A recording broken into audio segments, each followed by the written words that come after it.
It is time to round up a big headline of the week. The father of the gunman who killed 9 people at an Oregon community college says he had no idea his son had weapons. He also believes gun laws should be changed.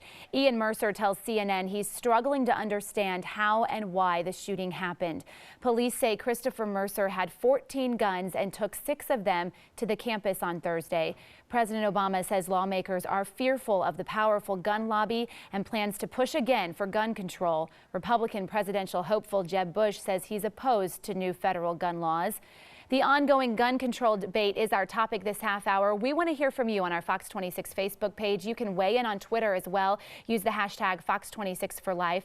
Joining us live in the newsroom is our panel led by our senior legal analyst Chris Tritico, our news analyst Mustafa Tamiz, and public policy analyst Jackie Bally. Good morning again. Morning. Well, the question that's been thrown around a lot this week is should the war be on guns or on gun-free zones? Do you think the answer is that easy, or is this a human issue and we should be looking at other solutions?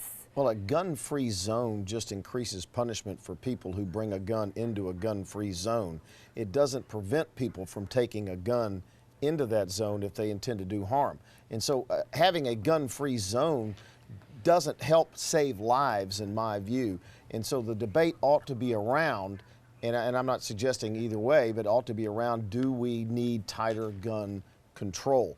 You know, there's been a chart floating around all week talking about gun deaths in the United States from 2001 to 2013, 406,000 people killed by guns in the United States, as opposed, Mustafa, to 3,380 killed by terror in the United States in that same period of time. If you add all of the military fighting men and women who died fighting terror around the world in that same period of time, it's still under 10,000 as opposed to 406,000. Is it time that Congress takes a serious look at this?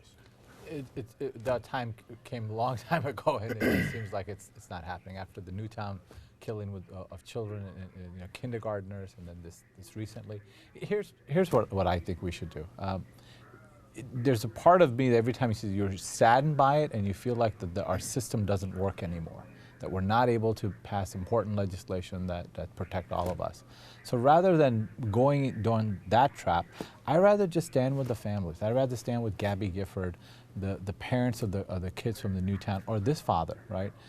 And believe that our system can overcome these issues. If we're the kind of country that can send a man to the moon, we can certainly come together and stand with families that have lost loved ones time and time again. And like if you look at the definition of insanity, if he keeps doing the same thing, expecting a different result.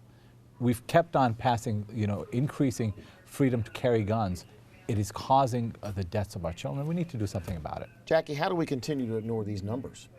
Well, actually, if you look at Obama's numbers, and these numbers were released from the Obama administration, from the time frame that you left off to current, there's been a drop in gun homicide-related incidents.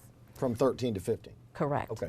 So that's a number, and the drop they're saying could be as high as 30%. That's a number we're not hearing about. So there is a difference that we're seeing. Now, of course, whenever we hear about these shootings, every single person, those of us who love our guns and those of us who don't want guns, have empathy and sympathy for these families.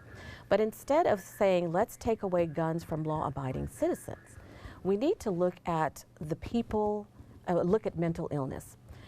In mass shootings alone, and that's another statistic that we've seen from the Obama administration, there's been a very large percentage of the people who are committing these crimes that have a mental illness. No question. And instead of saying... This man in Oregon included. Yes, and many of them are like this man. So instead of saying, Jackie, we're going to take away your gun, let's look at mental illness. Let's even add more of a background. When we're doing our background checks, let's put mental illness, checking for mental illnesses in the background check. But instead of saying, I'm going to take your gun away from you and you're a law-abiding citizen, we need to look at the real issue here. All right, let me go to Sally. She's monitoring our social media. Yeah, obviously there have been so many comments on this throughout the week. This is from my Fox 26 Facebook page.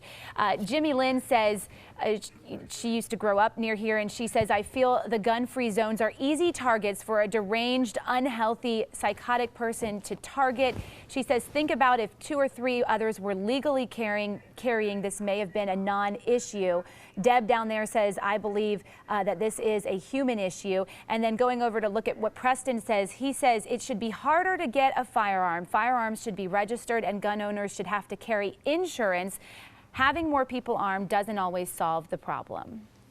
And I think he's right about that, but that doesn't solve the greater issue. And Jackie just said surprises me, quite frankly, that she would support a deeper background check, which I don't think her Second Amendment folks would agree with her on. What about that? Yeah, I mean, we've been asking for that for a long time. Nobody's advocating for laws to eliminate or take guns away from people. What most people are advocating for is a background check that's thorough, that allows you to go to shows where you can buy these guns from, that loopholes that are in the system to eliminate those. So if we can find mental illness and somebody's had a history of it, they shouldn't be allowed to have a gun. Jackie, I'm happy to hear you say that, but I don't think the Republican Party supports that stance, that greater background checks. Well, I didn't say greater background checks, but I do feel that if there's a mental illness that's been noted with someone, that should be included in the background check. How do we find that? Well, for this particular gentleman, whenever he was doing his, whenever it meant certain instances that showed that he had a mental problem, it was never noted. In fact, his supervisors said that they did not note certain instances. I mean, he walks out of the Army in a month. I mean, that's clearly an indication. And for instance, if that was noted on his record, then that would have been something that would have been a trigger, pun intended, for us to know that this gentleman is unstable. We're almost out of time, but privacy folks would say you don't have the government doesn't have the right to keep records of my health. Well, when it comes, well, look, when it comes, I'm not trying to start an Obamacare discussion here. No. But when it comes to having the right to carry a weapon, we do need to understand that, because look, these mass shootings, if we don't do anything, these aren't going to get less. I mean, that's the challenge of this, that every few months we all sit around, talk about this, and it feels like we're just getting numb seeing all these deaths, and that can't happen. We are better than this, and part of the governing system is to find the solution to the problems we have. These mass shootings aren't going away. We need to do something about it. We've got less than 30 seconds. The president said, and I agree, we have, just I'm gonna stop and just say, we become numb to this. And I don't think we can afford as a society to become numb to this. I don't think we're numb to this. I think because the president says we need more gun control, that is not the issue. What the issue is, because we have such a high percentage of people who are doing this who are mentally ill, we need to look at mental health and look at mental illness and tackle that. All right, we're going to leave it right there. But Sally, I got to say right now, real quick, congratulations to our good friend here, Jackie Valley. Governor Abbott appointed her, and she was sworn in Friday to the University Research Initiative Board. Are you the chair? No. A member of the board. Member of the board, the Governor's University Research Initiative Board. Congratulations, Jackie. Thank you. You'll do us all proud.